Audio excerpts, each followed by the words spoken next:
Oke, baik. Terima kasih. Selamat malam semuanya, Bapak Ibu. Terima kasih. Ketemu lagi kita di acara Selasa. Ini merupakan yang keempat ya. Kita masih berbicara mengenai bagaimana makanan-makanan ini penting untuk tubuh kita. Dan sebelum sakit, tubuh itu akan memberikan tanda, atau kita katakan namanya sinyal-sinyal ya, tanda-tanda. Jadi istilahnya kalau mesin itu mau rusak kan udah bunyi dulu gitu ya. Nah, tubuh itu juga sama, akan memberikan tanda. Nah, kalau kita kenalin tandanya, maka kita bisa mencegah yang namanya sakit. Oke, sebelum lanjut ke sinyal-sinyal tubuh, kita coba mengulas yang beberapa minggu ini kita bahas, yaitu makanan. Kita makan protein, ya, daging, kacang-kacangan, di mana fungsi protein ini adalah untuk membentuk sel-sel baru. Kalau sel-sel tubuh kita ini bagus, maka pertahanan tubuh kita tuh bagus. Sama sepertinya kita bangun rumah, temboknya itu kuat, kalau bahannya batu batanya bagus, semennya bagus, campuran semennya juga bagus, artinya ngadonnya bagus ya. Jadi artinya apa? Bahannya ada nomor satu, punya tukang yang ngerti, kemudian dibangun oleh tukang yang profesional, maka rumahnya tentu akan kuat. Demikian juga dengan tubuh kita, materialnya bagus, organ-organ tubuh kita ini bagus, kemudian kesiapan vitamin-vitaminnya semuanya bagus, maka sel-sel tubuh kita akan kuat. Di saat sel-sel tubuh ini kuat, maka pertahanan tubuh itu akan kuat. Di saat pertahanan tubuh kuat, tidak ada yang namanya sakit. Ini yang pasti istilahnya seperti itu. Jadi istilahnya penyakit secara umum, kalau kita bicara dari sisi medis atau sains, ini disebabkan oleh lifestyle atau gaya hidup kita sendiri. Nah, apa yang banyak kita makan biasanya ini adalah protein. Yang kita banyak makan adalah karbohidrat. Jadi kita lebih banyak makan yang namanya nasi, ya, ubi-ubian, kemudian roti, kue-kue, biskuit, mie. Nah, ini padahal hanya menghasilkan tenaga. Jadi bukannya menghasilkan sel baru, tetapi ini adalah hanya menghasilkan energi.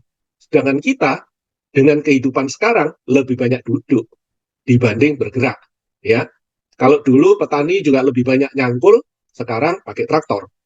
Istilahnya pergerakan tubuh ini juga sudah mulai banyak berkurang. Tentunya pola hidup kita ini juga harus mulai berubah. Jadi kita harus mengurangi yang namanya karbohidrat ini. Nah, demikian juga halnya dengan minyak. Minyak ini kita ada dua, ada minyak yang baik, ada minyak yang jahat. Minyak binatang semuanya jahat. Minyak tanaman ini baik, tapi kalau dipanaskan jadi jahat. Jadi selama terjadi penggorengan atau pemanasan, maka rusaklah minyak tadi yang harusnya baik menjadi minyak jahat, di tubuh akan terbentuklah yang namanya kolesterol. Oke, nanti kita akan bahas Bapak Ibu di belakang satu persatu bagaimana minyak itu kok bisa menjadi kolesterol dan seterusnya. Nah, kemudian kita butuh yang namanya vitamin dan mineral. Ini adalah untuk metabolisme tubuh kita. Ya, kemarin kita udah bahas ada 13 jenis vitamin, mineral sebagian kita sudah bahas, ada hampir 24 jenis mineral. Kemudian masih ada fiber, serat, sayur dan buah ini selain diambil airnya, diambil vitaminnya, diambil warnanya dalam bentuk fitonutrisi, diambil lagi vitamin dan mineralnya, masih ternyata ada sampahnya. Sampahnya dari sayur buah ini kita bilang fiber atau serat. Nah, ternyata ini pun berguna sekali untuk tubuh kita. Dan yang terakhir adalah air minum. Ya, kita 70% tubuh ini dibuat dari air. Karena itu, air minum harus cukup. Jadi kalau kita ringkas Bapak Ibu, protein itu sebagai bahan dasar sel, karbohidrat itu untuk energi, lemak bersama protein untuk membentuk hormon, kalau kelebihan akan jadi kolesterol. Vitamin mineral akan untuk membantu proses metabolisme tubuh, serat dan air ini sebagai media membantu membersihkan dan membuang sampah dari tubuh. Oke, ini adalah kalau kita lihat makanan kita kelihatannya hanya kita taunya kenyang ya Bapak Ibu ya. Kita lihat mata kita, wah ini makanan enak kita makan, kita kenyang, tapi ternyata di tubuh ini berguna untuk ini kalau kita salah makan. Nah inilah yang bisa menyebabkan kita jadi sakit. Kita coba lihat, fiber ini ternyata juga ada dua jenis Bapak Ibu. Ada fiber yang larut sama air, dan ada fiber yang tidak larut sama air. Fiber yang larut air, ini yang mahal. Ya, artinya mahal kenapa? Cara pembuatannya ini berbeda, karena mengekstrak dari tanaman yang asli. Kemudian kalau fiber yang tidak larut air, ini sebagai sapunya usus. Dan ini bisa dari sintetis atau buatan. Istilahnya seperti itu ya, secara kimiawi dibuat dari bahan-bahan yang lebih murah. Nah, kebutuhan fiber ini 25 sampai 30 gram per hari. di mana ada serat larut dan tidak larut. Serat larut ini juga berfungsi menjaga gula darah dan kolesterol kita. Jadi bisa bikin turun gula darah dan kolesterol. Serat tidak larut ini sebagai makanannya bakteri di usus, ya, dan kemudian juga sebagai sapunya usus. Kemudian kita rata-rata fiber itu mendapatkan dari mana? Sayur dan buah. Kita bisa mengkonsumsi sebanyak 5 porsi. Untuk anak-anak, 7 porsi. Untuk wanita, 9 porsi untuk laki-laki. Ya, Bapak Ibu, porsi setiap literatur itu bisa berbeda. Nah, yang saya tulis ini porsinya ukurannya berapa? Ukurannya kepalan tangan masing-masing. Ya, jadi sebesar kepalan tangan ini satu porsi. Apakah itu ukuran buah atau itu ukuran sayur yang kita makan? Jadi kalau kita berbicara anak-anak ingat mereka belum akil balik ya. Kalau sudah remaja, sudah sama dengan dewasa pola kebutuhan makanannya. 5 porsi untuk anak-anak, 3 sayur, 2 buah. Jadi ada buah yang ukuran sekian. Ya kalau mangga mana lagi itu paling nggak 2 buah gitu ya per hari. Nah, kalau kita makan apel, 2 buah. Kalau kita makan semangka, ya sebesar ini, mungkin kita cukup seperempatnya untuk dapatkan 2 porsi tadi. Oke, jadi tergantung jenis buahnya. Jadi cara menghitung porsinya adalah seperti itu. Nutrilite memiliki fiber, dan fiber yang ada di Nutrilite ini bentuknya bubuk, saset, mengandung sekitar 7 gram serat. Ya. Kalau kita lihat ini, mengandung 4 gram serat, 1 gram serat tidak larut, 3 gram serat larut. Jadi serat larutnya banyak Bapak Ibu. Jadi sangat aman atau bagus sekali kalau memang kita mau menurunkan kolesterol secara lebih alami. Ya. Tapi ingat, ini baru 4. Kebutuhannya tadi 25 sampai 30. Kalau kita tidak menambah makanannya buah dan sayur cukup dengan yang kebutuhan kita, ya 7 atau 5 porsi untuk laki-laki, untuk anak-anak, kemudian untuk wanita 7, untuk laki-laki 9 porsi, ya kita akan menambahnya dari sini. Ya, karena Nutrilite kan memposisikan sebagai suplemen tadi. Jadi kita harus melihat bahwa serat yang ada di sini, 4 gram, 3 gramnya ini serat larut. Dan serat larut itu, kalau Bapak Ibu cek nanti dengan merek-merek lain, yang punya serat larut, kalau kandungannya 3 gram, dikalikan ini isinya 30 saset, ya, apple to apple ya, kalau mau bandingkan, nah, kalau membandingkan apel, harus sama apel. Kalau jeruk, ya sama jeruk, maksud saya begitu. Nah, maksudnya bagaimana? Kita lihat, serat larutnya ini 3 gram. Kemudian ini punya 30 saset dalam satu boxnya. Maka di sini ada 90 gram serat larut kandungannya. Ya, gampangnya begitu Bapak Ibu. Harganya berapa? Nah, kemudian merek lain tinggal dilihat satu kapsulnya berapa atau satu sasetnya berapa. Kalau ada 90, harganya berapa? Pasti ketemunya di atas 1 juta biasanya. Ya, oke. Jadi ini serat larut ini mahal Bapak Ibu. Ya, kalau kita lihat apa yang ada dalam bentuk suplemen. Oke, ini adalah untuk serat. Nah, saya mengingatkan kembali, Nutrilite ini adalah merek dagang food supplement. Artinya food supplement ini makanan tambahan ya. Nutrilite bukan obat. Nutrilite itu dosisnya kecil, dibuat dari bahan alam. Nutrilite tidak menggunakan bahan-bahan yang berbahaya dan mengelola tanah sendiri, menanam sendiri, memupuk dari pupuk organik atau pupuk kompos, kemudian panen sampai proses menjadi vitamin, semuanya pabriknya sendiri. Nah, ini yang dikontrol oleh Nutrilite. Pada waktu, kalau Bapak Ibu punya kesempatan ke pabrik Nutrilite, kalau ke Amerika sejauhan, kalau ke Brasil, Meksiko, kejauhan, kalau yang terdekat mungkin ke Wuxi, ya Shanghai di Cina sana. Kalau ke sana terbangnya mungkin 5-6 jam, tapi kalau ke Amerika kan lebih dari 18 jam, sampai 20 jam ya. Nah, kita bisa melihat proses mereka mulai nanam sampai memproduksi. Ini kenapa sendiri? Nanti Bapak Ibu akan kaget juga, karena mereka melihat bahwa Nutrilite ini memang dibuat khusus untuk kita. Artinya apa? Kita yang makan, Bapak Ibu. Karena itu mereka memastikan semuanya benar-benar alami. Nah, ini yang membedakan Nutrilite. Jadi sekali lagi Bapak Ibu, Nutrilite bukan obat. Loh, kenapa saya minum kok jadi sembuh? Ya itu tadi, karena tubuh kita itu selnya rusak, selnya diperbaiki, maka kita jadi sembuh. Ya, nanti kita pelajari satu persatu Bapak Ibu. Sel ini butuhnya makanannya apa sih? Untuk membuat ini gimana? Jadi Bapak Ibu bisa melihat ya, kalau ke toko kue itu kan banyak sekali tuh jenis-jenis kue. Bahannya yang utama apa? Tepung terigu, betul kan? Ada gula. istilahnya bahan utama, tetapi campurannya berapa, margarinnya berapa, telurnya berapa, cetakannya seperti apa, jadi bentuk kuenya beda-beda, dan rasa kuenya biarpun sama namanya, beda mereknya, beda yang buat, resepnya berbeda, rasanya beda. Nah, demikian juga dengan tubuh kita, Bapak Ibu. Makanan kita ini beda, makanan kita ini tidak sesuai dengan yang dibutuhkan tubuh, ya itulah membuat kita lemah. Di saat makanan itu sesuai dengan apa yang menjadi kebutuhan tubuh, maka selnya kuat, ya kita jadi makin sehat. Oke, ini yang saat ini, kalau kita berbicara kembali ke alam, ini adalah seperti ini. Ya. Karena itu, makanan utama kita yang utama, jadi makanan utama, 3 kali makan, ini yang harus Bapak Ibu perhatikan, dan yang utama, tambahannya ini kalau kurang. Ya, ini yang utama. Jadi ditambah, karena Pak, ada yang kurang. Kalau cukup, ya nggak perlu ditambah. Yang kedua, kita harus makan pagi. Dan makan pagi yang bagus, ini adalah makan protein. Karena jam 7 sampai jam 9 pagi, itu adalah jamnya kita harus breakfast. Jadi, kalau kita kasih range rata-rata, bisa mundur sampai 1 jam, yaitu jam 10 pagi. Kenapa? Penelitian dari kedokteran barat juga sudah melihat, jam 7 sampai jam 8 pagi, ternyata lambung kita ini produksi enzim dan asamnya paling tinggi.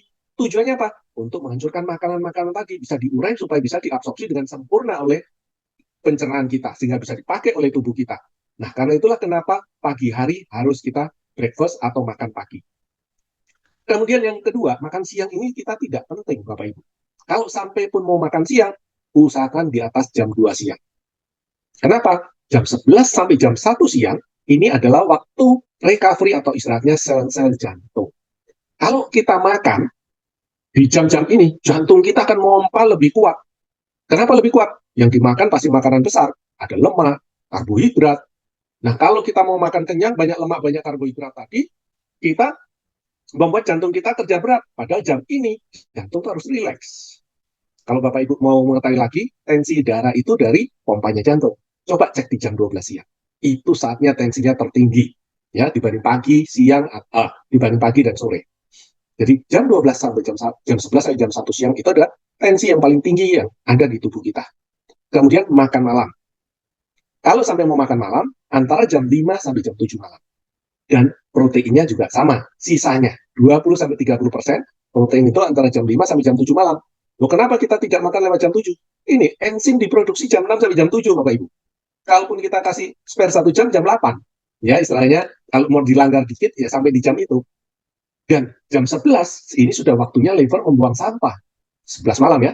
Ini liver waktunya membuang sampah. Kalau proses tubuh disuruh kerja terus, sampahnya nggak dibuang, seperti apa Bapak Ibu? Ya, kita punya dapur, dapurnya nggak pernah buang sampah, tiap hari masak, apa yang terjadi di bau di dapur kita? Nah, kita bisa bayangkan itu aja ya, Bapak Ibu ya. Tubuh juga demikian, liver ini ada tempat pembuangan sampah. Berapa minggu lagi kita akan bahas liver, minggu depan kita sudah membahas mengenai pencernaan, kita akan lihat detailnya seperti apa makanan-makanan ini diolah oleh tubuh kita. Jadi, makan yang baik dan bergizi, apakah menjadi kita lebih sehat, Bapak Ibu? Untuk menjadi sehat, tidak bisa hanya makan. Makan ini hanya satu posisi, ya. Di sini katakan diet, makan yang tepat. Oke? Karena di saat kita mau sehat, kita juga harus positif mentalnya. Artinya apa? Berpikir selalu positif. Jangan sampai kita banyak negatif. Jangan sampai kita diisi hal negatif. Hal negatifnya apa sih masalahnya? Kita yang sakit, Bapak Ibu. Ya. Orang lain mempengaruhi kita untuk melakukan sesuatu yang negatif, kalau itu terus-menerus, maka kita akan mudah sakit. Daya tahan tubuh kita pasti lemah. Dari mana saya tahunya? Nonton aja sinetron gampang. Yang isinya marah-marah, yang nampar-nampar, yang isinya apa? Fitnah-fitnah. Coba nonton 1 jam.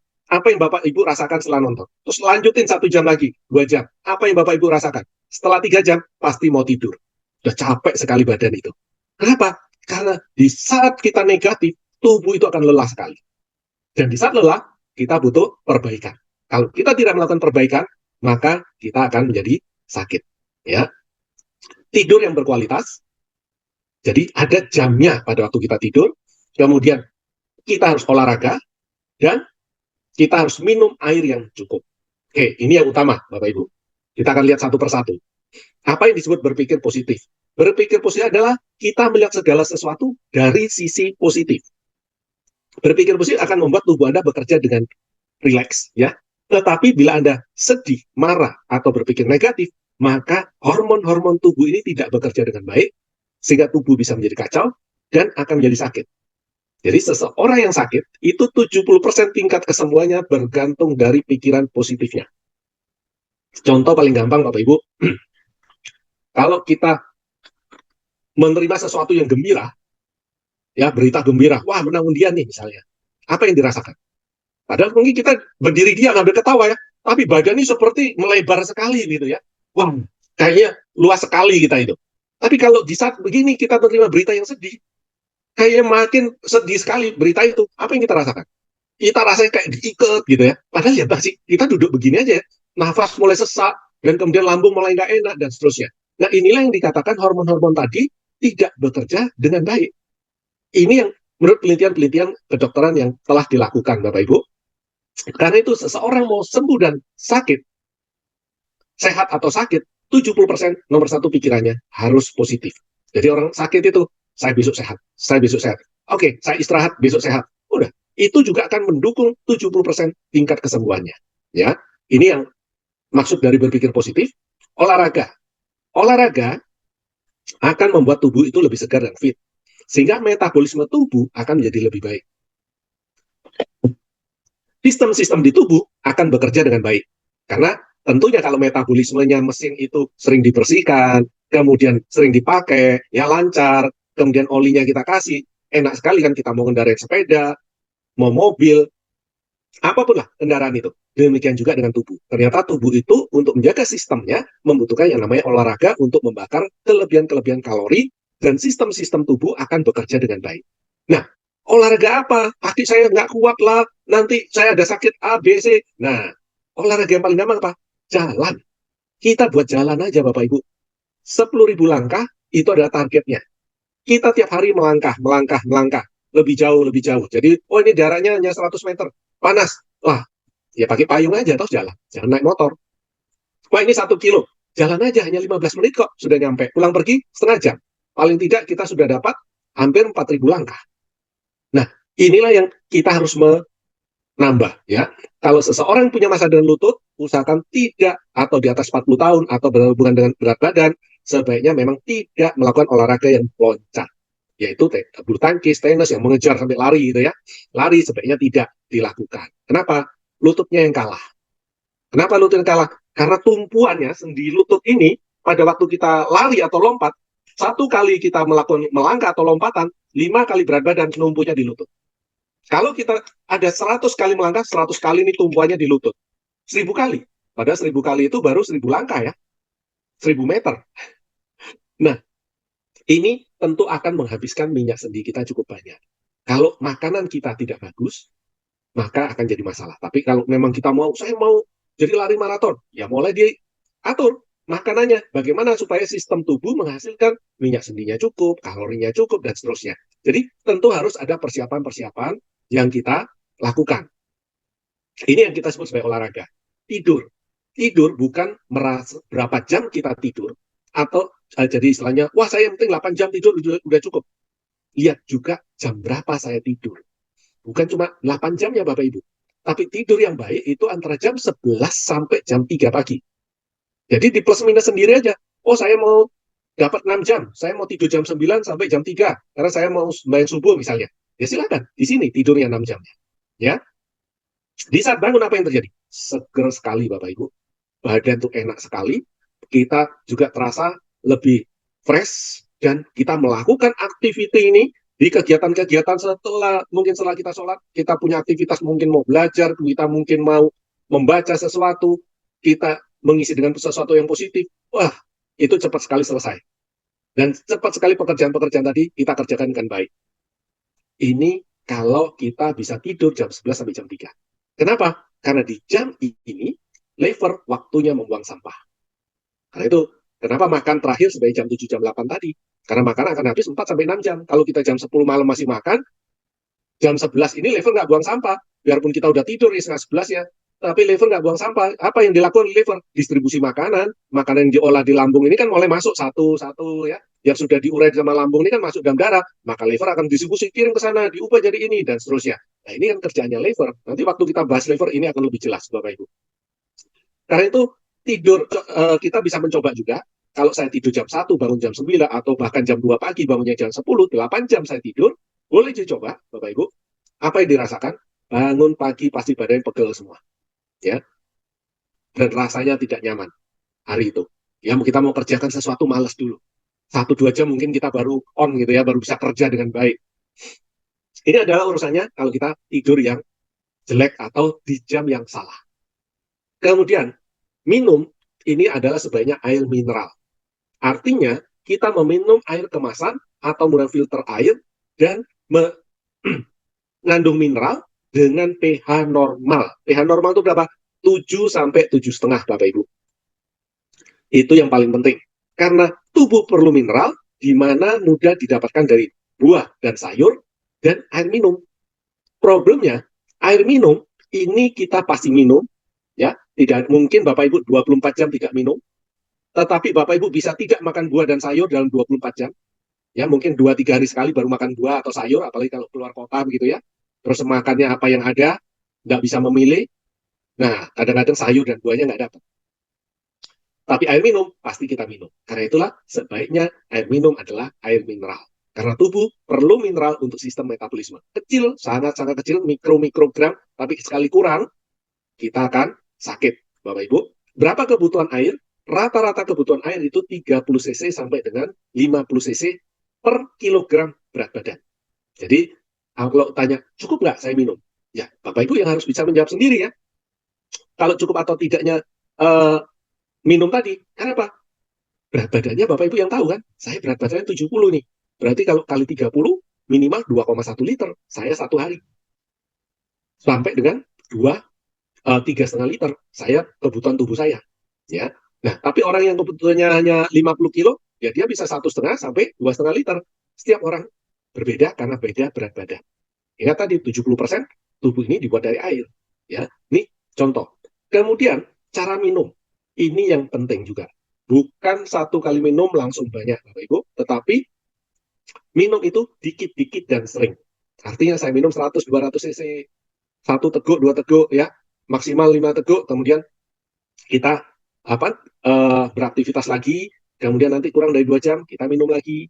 Jangan sampai sekali minum 0,5 liter pagi, 0,5 liter siang, 0,5 liter sore, 0,5 liter malam, cukup 2 liternya, tetapi caranya salah. Sakit juga kita, Bapak Ibu.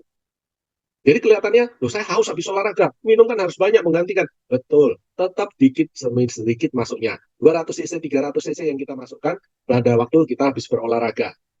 Dengan cara bagaimana supaya rasa haus tadi hilang? Ya kita sedikit agak kumur gitu ya. Bukan dikumur habis ya, seperti ini kurang lebih. Kita membuat basah pipi dalam kita, kiri kanan, kita telan 2-3 kali tegukan aja, rasa haus tadi akan mudah sekali hilang. Nah, ini adalah cara minum. Ya, Bapak Ibu ya, cara minum aja diajarin gitu ya. Ada tekniknya. Kalau enggak, kita sakit juga ini kalau salah caranya. MW memiliki e-spring. Ya, ini e-spring yang terbarunya.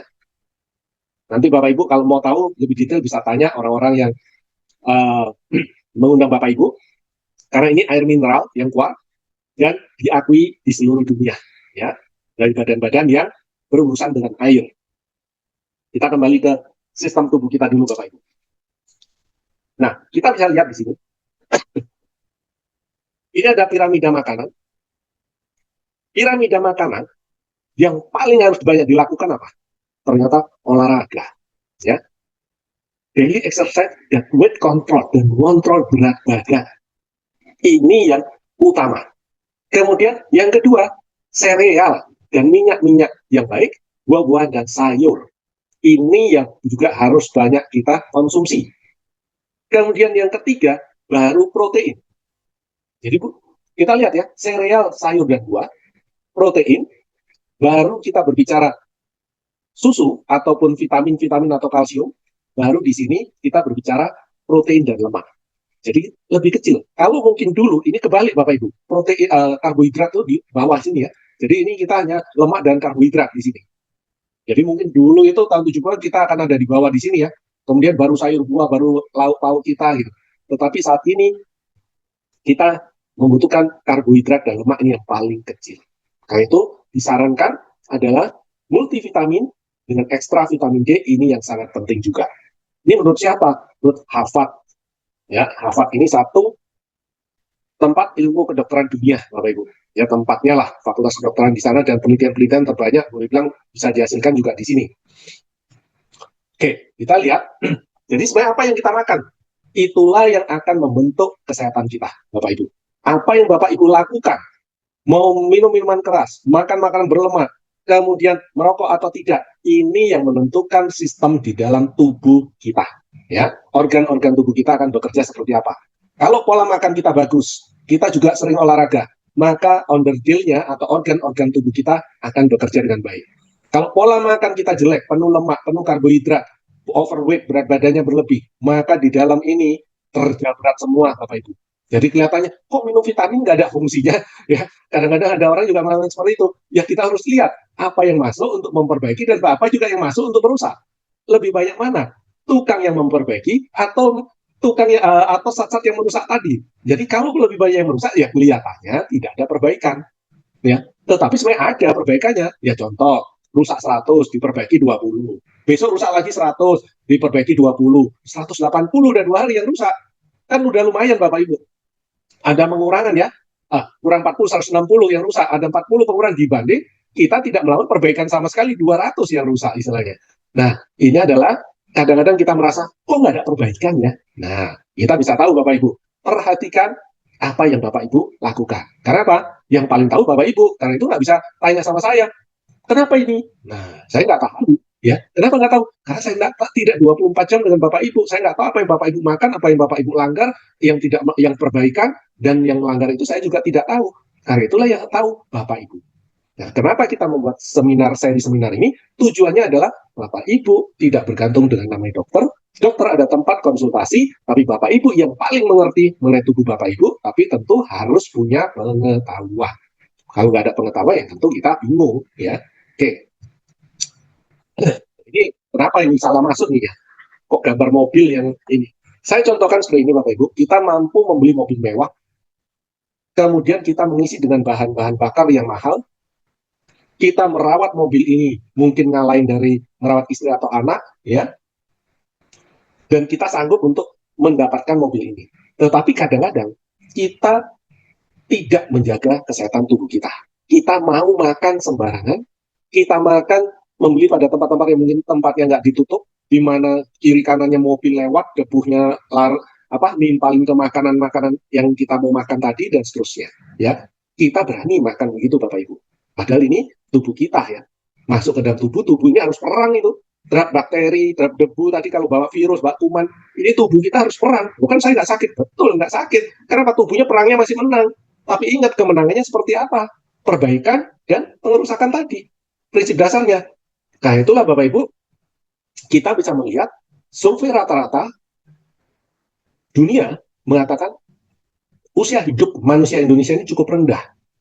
Ya, karena kita kalah jauh dengan negara Malaysia. Malaysia ini usia hidupnya masih di atas 69 sampai 71 Bapak Ibu. Kita 60 aja nggak nyampe Bapak Ibu. Inilah yang harus kita rubah. Dari mana? Olah makan kita, olahraga kita, ya. Dan di mana-mana selalu survei orang Indonesia yang paling malas bergerak. Ya, ini yang harus kita ubah. Kita harus mulai melakukan sesuatu yang berubah untuk kehidupan yang lebih baik dan tentu akan memperpanjang usia hidup manusia di Indonesia. Oke, kembali ke sini Bapak Ibu. Sehat menjadi sakit. Ini saya analogikan sama dengan orang yang banyak uang, tidak perhitungan mengeluarkan uangnya, alias boros, tahu-tahu sudah banyak hutangnya. Ini sama dengan tubuh yang sehat, tidak bisa menjaga tubuhnya. Loh kok bisa ya saya sakit? Nanti akhirnya merasanya seperti itu. Padahal sebelum sakit, kita udah mulai kelihatan, keuangan kita mulai tidak baik. Tetapi kita tidak mau merubah pola hidup kita. Yang foya-foya tadi kita nggak mau rubah. Yang pola hidup kita makan makanan yang enak-enak menurut mata kita dan pikiran kita nggak mau rubah karena ternyata berbahaya untuk tubuh. Pola hidup yang lain juga sama. Dan tubuh sebenarnya sudah memberikan tanda-tanda atau sinyal. Ya, tanda-tanda atau sinyal tubuh, sehingga akhirnya yang terjadi apa? Sakit. Jadi tidak ada sebenarnya yang namanya sakit itu mendadak.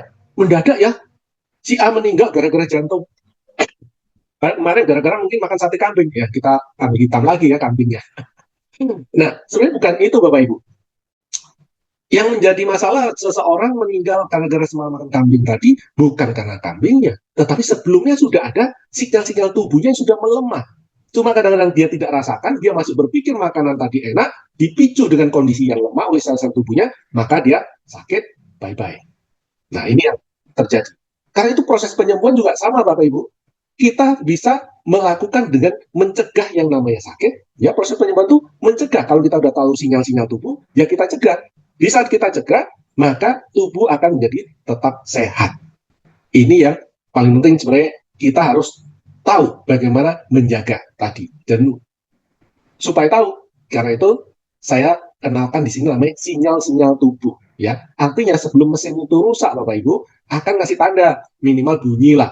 Mulai bunyinya itu udah nggak sesuai dengan aslinya. Kalau biasanya bunyinya kalem, tahu-tahu ini kok bunyinya keras gitu ya. Nah, ini kan kita udah tahu sebenarnya mesin kita ada masalah, tapi kita mesinnya masih bisa produksi kok, biarin aja.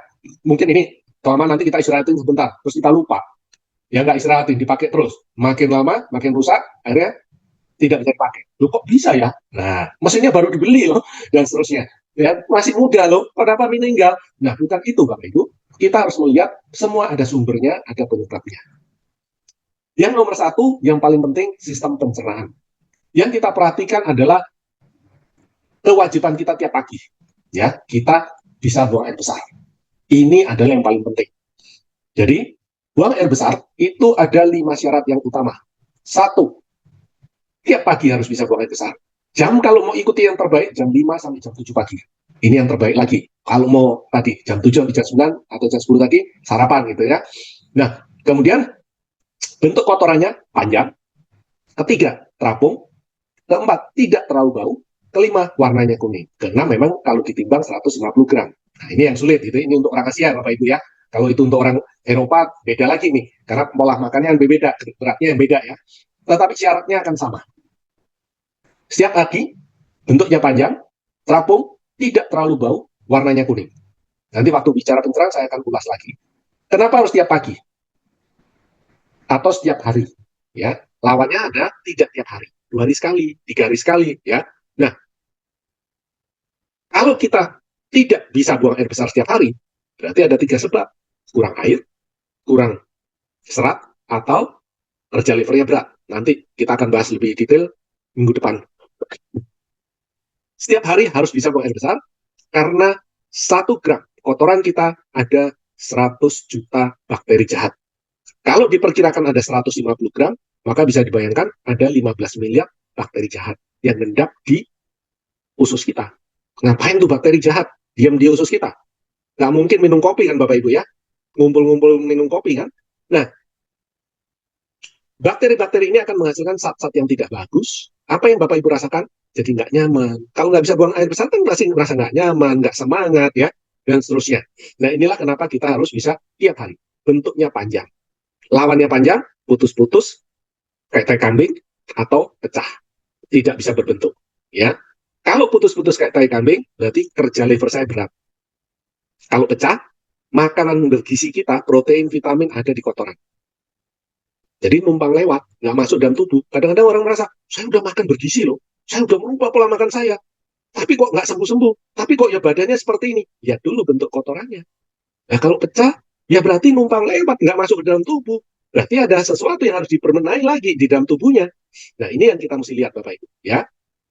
Kemudian terapung, lawannya ada tenggelam. Kalau tenggelam, berarti sayur buahnya kurang, atau fibernya kurang. Harus diperbanyak fibernya. Kadang-kadang kan saya udah makan banyak loh, kan menurut saya. Nah menurut tubuhnya, ya, menurut pikiran saya banyak, menurut tubuh saya kurang. Karena masih tenggelam. Nah inilah yang kita harus ikutin. Jadi kita melihat dari bentuk kotoran ini tadi untuk tahu. Kemudian tidak terlalu bau. Artinya apa? Kita tahan dengan bau kotoran kita sendiri. Kalau kita nggak tahan dengan bau kotoran kita sendiri, berarti kerja liver kita berat. Apakah udah sakit tuh maksudnya kerja liver berat? Belum. Tadi sehat menuju sakit kan proses ya. Sehat, sakit nih. Nih, naik ke atas, terus turun, sakit gitu ya. Ini masih di sini Bapak Ibu. Ya tanda-tandanya. Kalau diterusin kan begini, tinggal masa waktu aja menjadi sakit tadi. Dan proses sehat menjadi sakit tadi butuh waktu 2 sampai dengan 20 tahun. Bukan sehari 2 hari. Kalau berhubungan dengan organ ya, saya kena sakit jantung, saya kena sakit ginjal, itu butuh waktu 2 sampai 20 tahun Bapak Ibu prosesnya. Jadi kecuali keracunan ya. Nah, ini yang secara alami kesehatan kita akan menurun butuh waktu 2 sampai 20 tahun. Oke. Warnanya kuning. Kalau warnanya coklat sampai gelap, berarti apa? Makanan berlemak atau minyak goreng yang masuk ke dalam tubuh kita terlalu banyak. Sehingga tubuh tidak bisa menetralisir. Nanti waktu kita bicara empedu liver, kita akan bahas ini. Kenapa warna kotoran ini sebaiknya kuning. Ya. Jadi Bapak Ibu, kalau kita bisa melihat, tiap hari kotorannya gelap, tenggelam, apa yang kita mau lihat? Ya, Bapak Ibu cek ke lab. Tiap hari ini, sudah sebulan, 2 bulan, kotoran saya ini gelap, warnanya hitam, tenggelam lagi. Bapak Ibu cek ke lab, pasti kolesterolnya merah semua. Jenis mau LDL, triglyceride, mau yang kolesterol jenis ini jahat, banyak merahnya.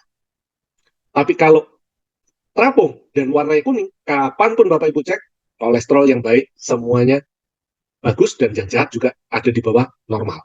Semuanya bagus. Ini kita akan bisa lihat, Bapak Ibu. Ini salah satu aja, ya. Nanti kita bahas pada waktu di pencerahan akan lebih detail. Itu sinyal-sinyal pencerahan.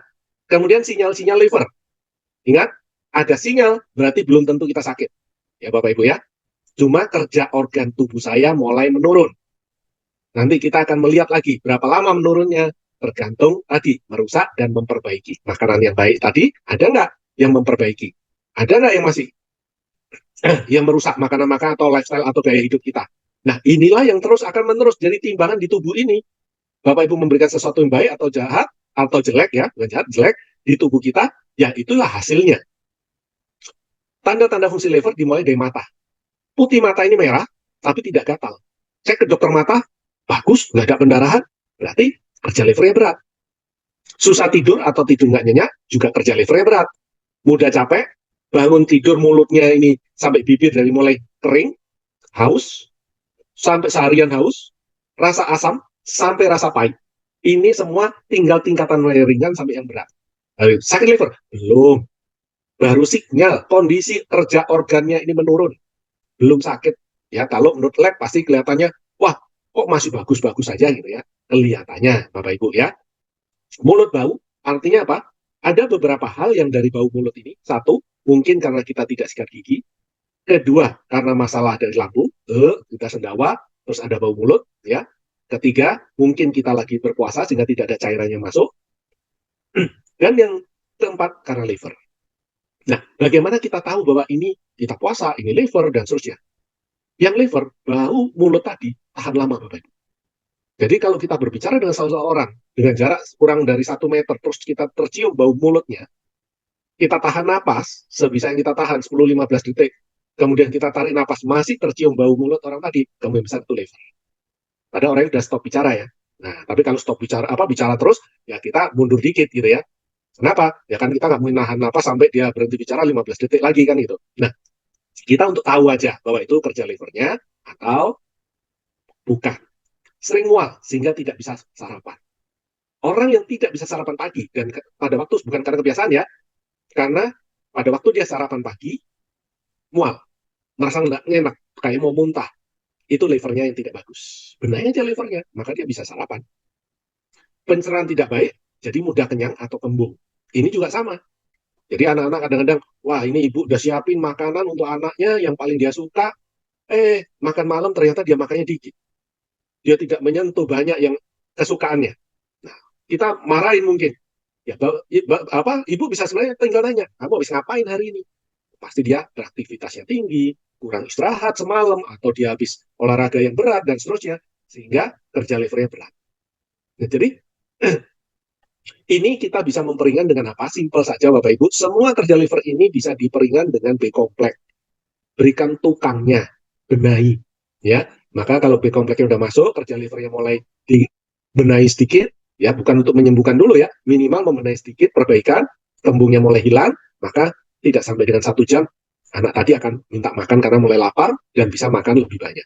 Oke, bengkak di wajah dan kaki, ini terutama hanya waktu siang, mulai jam 12, bengkak tuh. Tapi nanti jam 5 sore, ke atas, hilang bengkaknya. Nah, ini liver, gitu ya.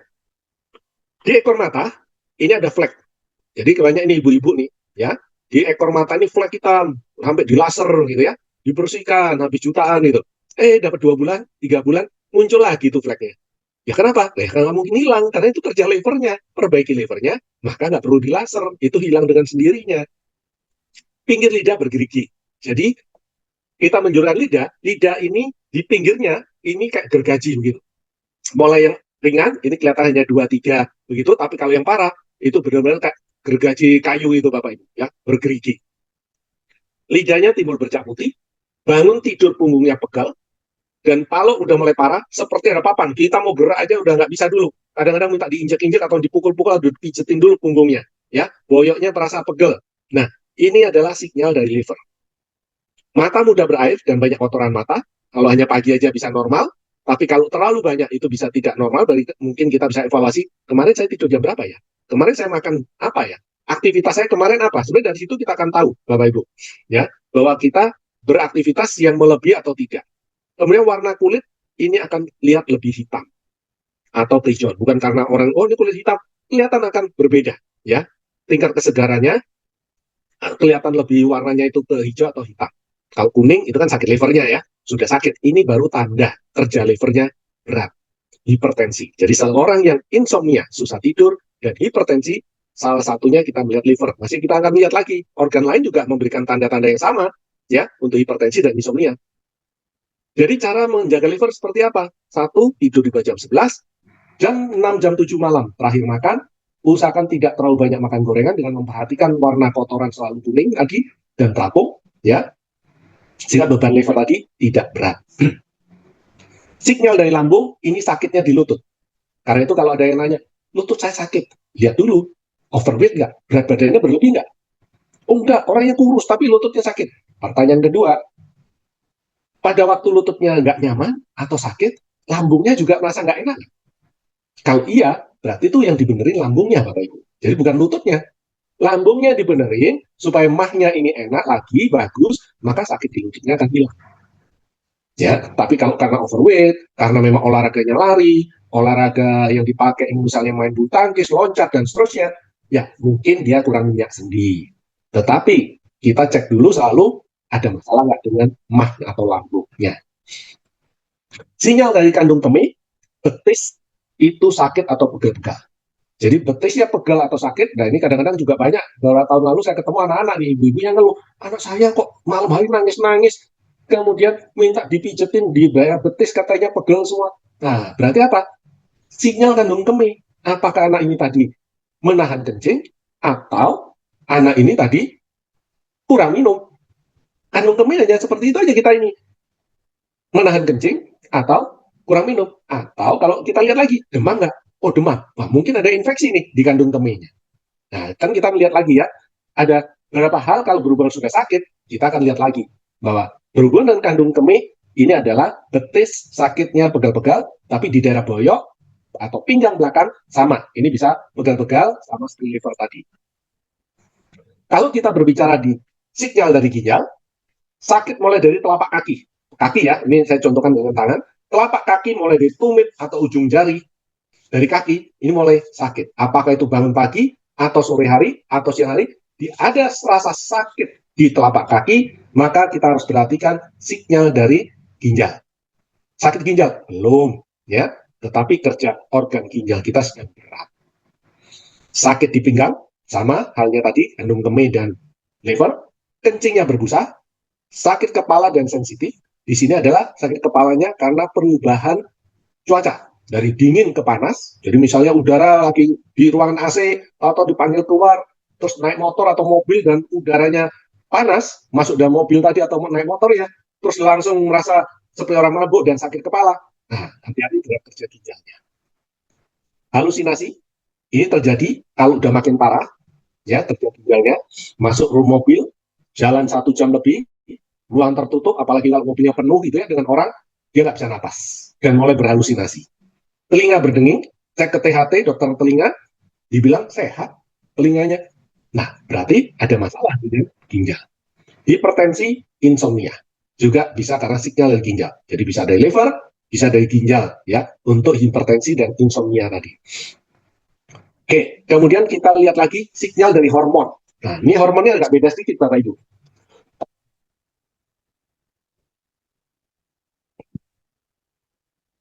Sakit kepala, ini ada beberapa sebab. Jadi kalau tadi tambahan aja, dari ekor mata ini ke samping ini, kita rasa sakit, ya sakit kepala, wah saya migrain. Ya, lihat dulu, dari mana? Dari sini sampai ke belakang sini, jadi hanya samping ini, itu liver. Tapi kalau dari ekor mata ke ekor mata, dari belakang sampai ke tengah, hanya di bagian tengah ini, dan dari atas, ya kita rasanya ini akan tekan dan denyutnya itu dari atas, itu hormon. Kadang-kadang sampai ke mata. Mata itu kalau merem begini enak sekali, kita mau diajak ngobrol, diskusi, pikiran kita jernih. Di saat buka mata, kayaknya mata ini sakit sekali dan kita nggak bisa berpikir jernih.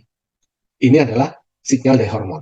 Ya, mudah masuk angin atau sakit, jantung ritmenya mendadak lebih tinggi, ya berdebar, suhu tubuhnya meningkat, ya seperti demam. Padahal nggak ada makan sesuatu, mendadak demam atau hilang, tensi tidak stabil, juga susah tidur. Ini sinyal dari hormon. Ya, nanti pada waktu kita bicara hormon akan lebih banyak lagi. Yang menyebabkan kacauan hormon ini simpel aja Bapak Ibu, stres, jeroan, pedes. Kurangin, pedes ini berhubungan dengan gizi ya, kurang gizi tadi. Nah kalau kita kurang protein, kita apa yang rasain? Di kepala kita, kalau kita kurang protein. Kalau kita kurang protein, maka yang dirasakan itu adalah sakit di kepala itu di bagian dalam. Ya, dari batok kepala kita ini dari dalam ini rasanya sakitnya di sini, denyutnya. Kalau tadi hormonal dari atas ya, kalau ini dari di sini. Nah, kalau seperti itu, maka kita harus hati-hati, makanan saya lagi kurang protein. Ya cari aja gitu ya. Soto, ayam, jadi banyak ayamnya tapi telur rebus. Kita banyak makan seperti itu. Atau soto daging ya, kuahnya jangan banyak-banyak. Kalau kita nggak mau kolesterol, kita hindari lemaknya. Kita bukan jeroannya juga, kita minta dagingnya. Ya, ini adalah kita bisa gunakan pada waktu mengetahui sinyal-sinyal tubuh ini tadi. Apa makanan aja kok sebenarnya untuk menyeimbangkan, tapi jangan salah makanannya. Kalau salah ya kita makin sakit. Sakit di jantung ada sakit di daerah dada dan mulai sering. Flek ada di antar mata ini, jadi antar mata ini ada flek. Ya ini mulai hati-hati, berarti mulai ada sumbatan. Sakit di punggung, punggung ini kita ada tulang belikat dua, di tengah-tengahnya ini yang tidak boleh sakit. Ya, bukan di belikat ya, kalau belikat sakit itu bisa cuman karena ototnya, tetapi di antara tulang belikatnya ini sakit. Nah ini ya hati-hati, itu punya risiko untuk mulai masalah dengan jantung. Nafas sesak atau terdengar keras. Jadi kita punya lawan bicara tuh 1 meter duduknya, tapi saya dengar tuh dia bernafas. Ya kayak orang nafasnya keras sekali, padahal dia nafasnya biasa, nggak nafas yang kayak maksa gitu, tapi kita dengar suara nafasnya seperti orang hidung tersumbat begitu, atau orang ngorok.